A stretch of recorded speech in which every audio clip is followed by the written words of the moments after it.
when Padma says Panna that Mewar is very unlucky that it's been ruled by Banbir, and moreover there are many troubles arising in this kingdom because of Banbir. So what can be done to save this Mewar? Padma is asking Panna. So Panna is telling there are many things through which we can save Mewar from Banbir.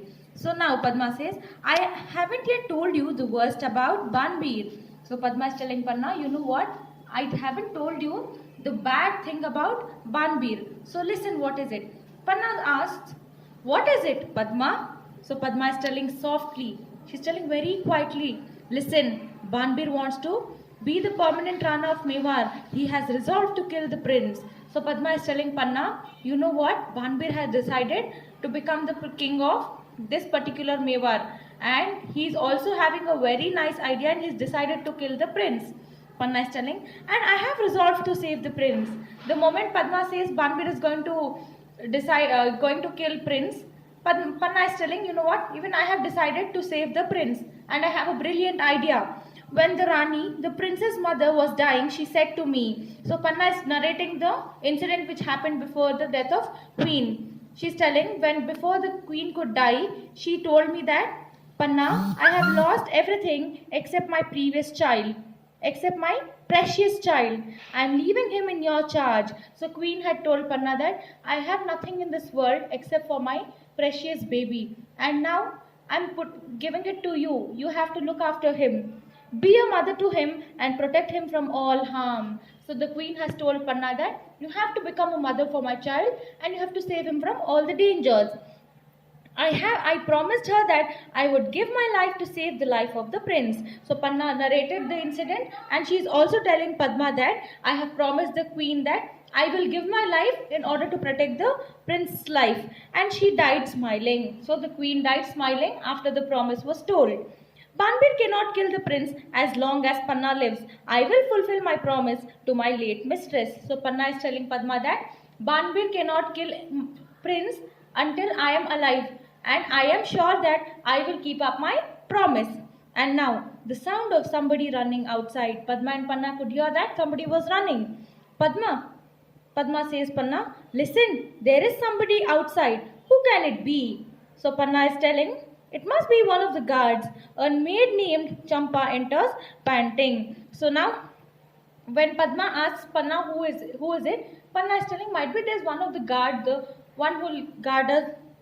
So at that time, another maid Champa will enter. Now Champa starts talking. Champa is telling, make haste, do what you can to save the life of the prince. So now she's telling, make a decision, do whatever you want to save the prince.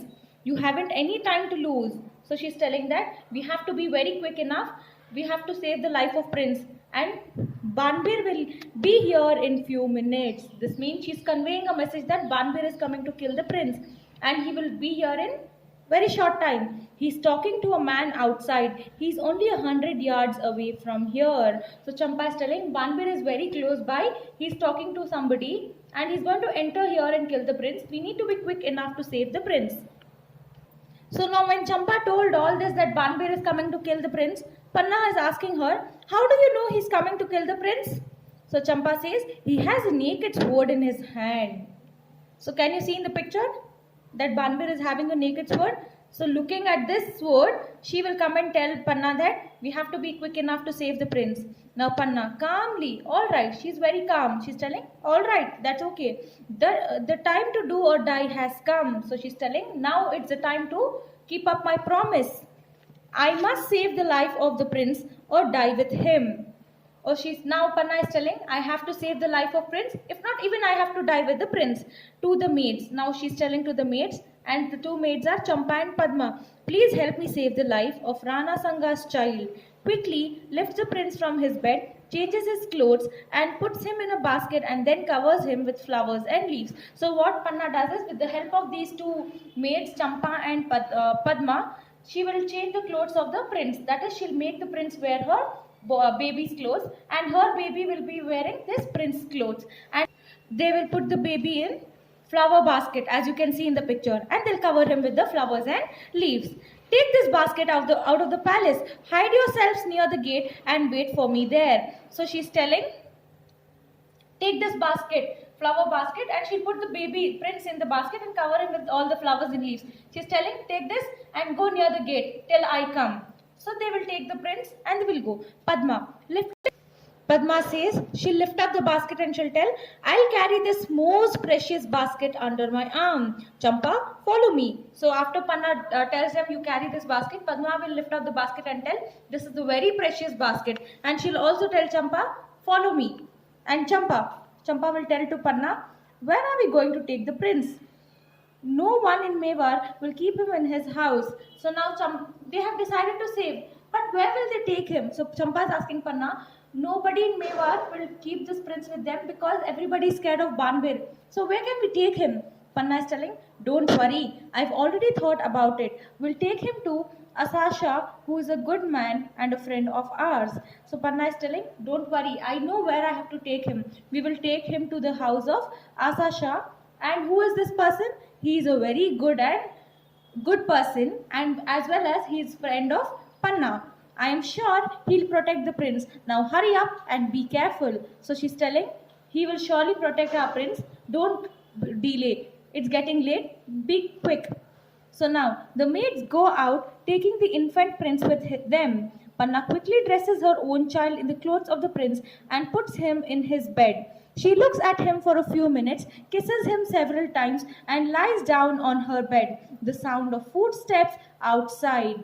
Banbir enters the room hurriedly. Panna gets up from the bed, and now in bracket it's given that the maids will take the prince and they'll get out. And what Panna does is she'll make her own son wear the clothes of prince because she doesn't want any harm to be done to the prince.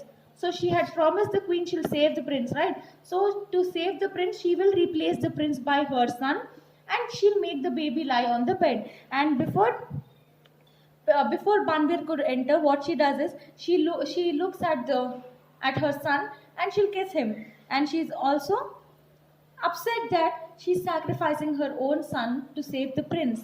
It's a really saddening part, right? That a mother has to sacrifice her son. And what she does, the moment she listens to Banbir entering, she'll leave the bed and she'll move from there. Banbir enters. He asks Panna, where's the prince? Now he entered the room. He's asking, where's the prince? Panna says, not so loud, please. He's asleep. So she's telling, don't be so loud. He's sleeping. Banbir, where is he? So now Panna points to her child with a trembling hand. So Panna will point out at her son. And Banbir doesn't know it's Panna's son. So her hands will be shivering. And she'll point out with her shivering hands. Banbir rushes to the bed and kills the child with his sword. As you can see in the picture, he's kept his sword ready. Panna shrieks and falls down on her baby's body. Banbir looks around and goes out of the room. So what? Banbir killed Panna's son. And after killing, he'll walk out of the room. Panna becomes very sad because her son died.